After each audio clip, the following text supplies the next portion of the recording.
حضرت ابراہیم نے جب دین کے لیے نکلے تو جدوجہد کی، گھر کے اندر بھی گھر کے باہر بھی۔ آپ کے والد کا نام طارق ہے، وہ توحید پرست تھے، ایماندار تھے، پرہیزگار تھے۔ آپ کے چچا کا نام آزر ہے، وہ بت پرست تھے، بت بیچا کرتے تھے۔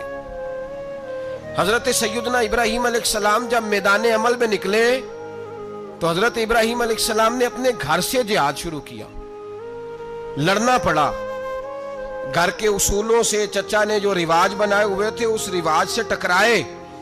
فرمایا میں اپنے گھر کے اندر یہ بت پرستی نہیں ہونے دیں گا۔ چچا کو ایک دفعہ نہیں بار بار 100 دفعہ سمجھایا۔ آپ کا چچا بت بنا کے بیچا کرتا تھا۔ حضرت ابراہیم علیہ السلام تھوڑے بڑے ہوئے تو کہنے لگا کہ چلو میرے ساتھ، تم بھی بت بیچنے ہیں، ہمارا کاروبار ہے۔ حضرت ابراہیم ساتھ نکلے تو بت پکڑا ہے، گندے پانی کے اندر اس بت کو ڈبوتے ہیں، کہتے ہیں کسی نے خریدنا ہے تو خرید لو، نہ یہ نفع دے سکتا ہے نہ نقصان دے سکتا ہے، جو اپنا آپ نہیں بچا سکتا تمہیں کیا بچائے گا، خریدنا ہے تو خرید لو۔ چچا کہنے لگا تو کاروبار چمکا رہا ہے کہ تباہ کر رہا ہے۔ گھر میں بڑے معاملات خراب ہوئے، جھگڑے ہوئے، لیکن حضرت ابراہیم علیہ السلام ایک منٹ کے لیے بھی اپنے گھر کے اندر بھی کمپرومائز کرنے کو تیار۔ یہ تھوڑا مشکل میں نے پہلو چھیڑ دیا ہے، یہ تھوڑا مشکل پہلو چھیڑ دیا ہے۔ بڑا سمجھدار آدمی ہے پر بیوی سے پردہ نہیں کرا سکتا، سیانا ہے، پنچایت کا بندہ ہے، جو اس سے آپ کہیں گے وہ بات یہ سنائے گا، لیکن کہتا ہے نہیں جی میں نے کوشش کر لی ہے۔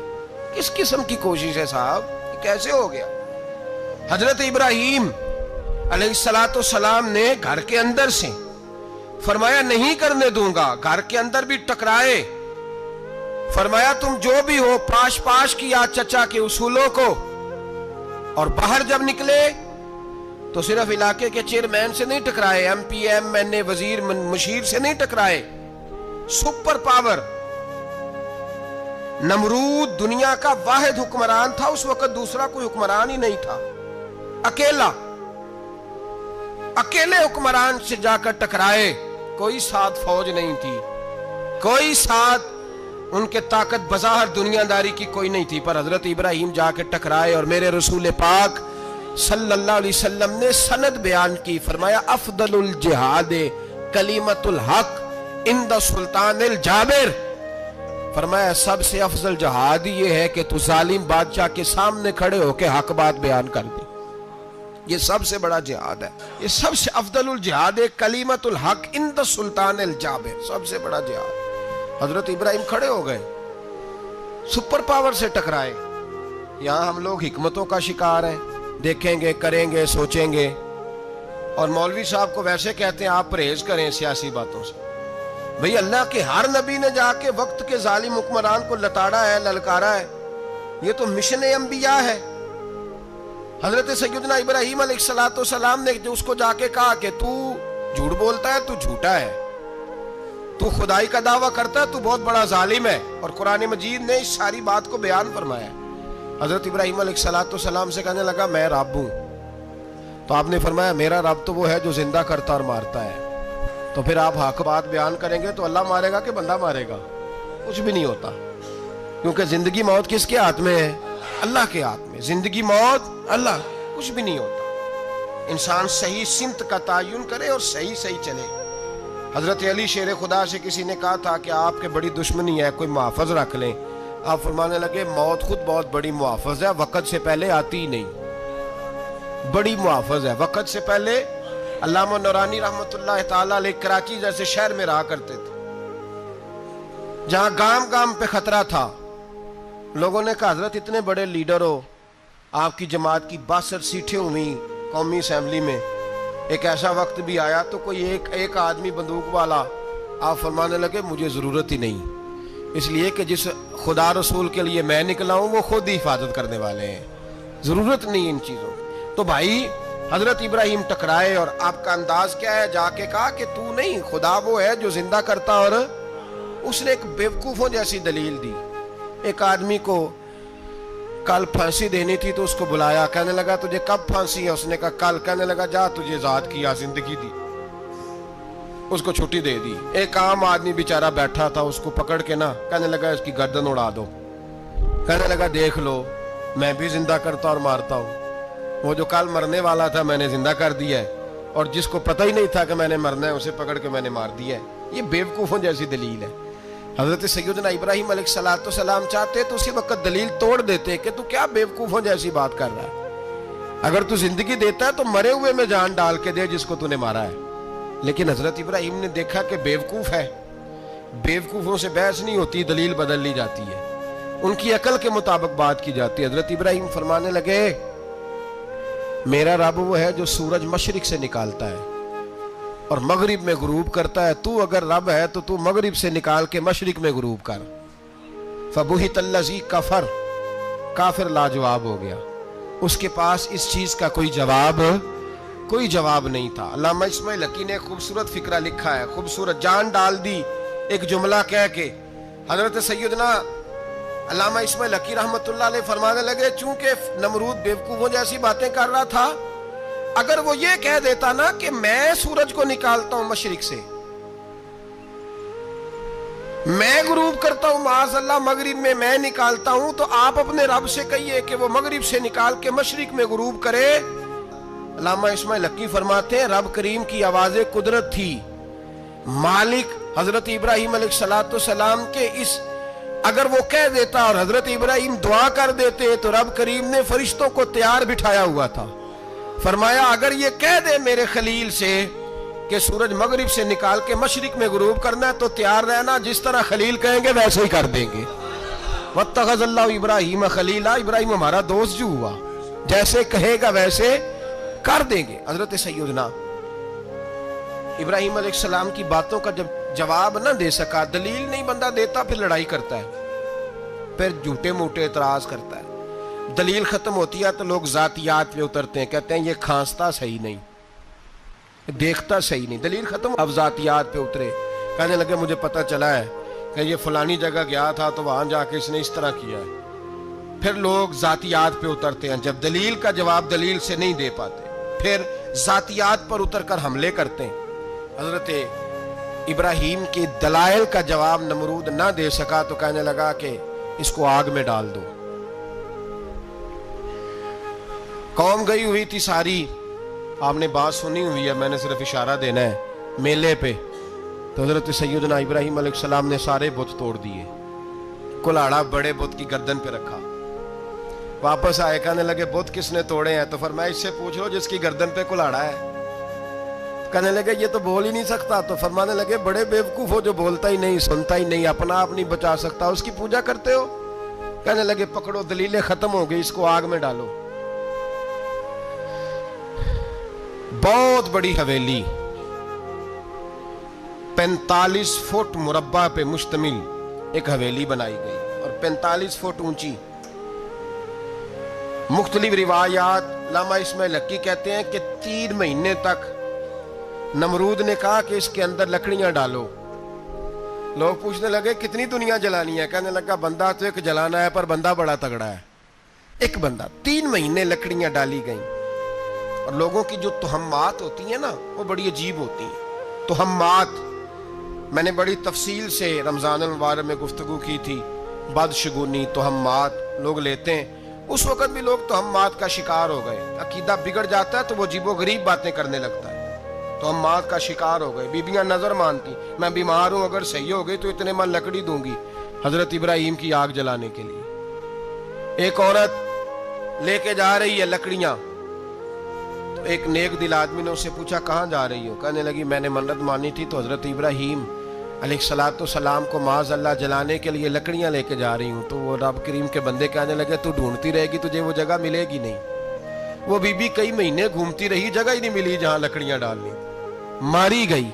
تہمات کا شکار ہوئے بہت سارے لوگ، تہمات کا۔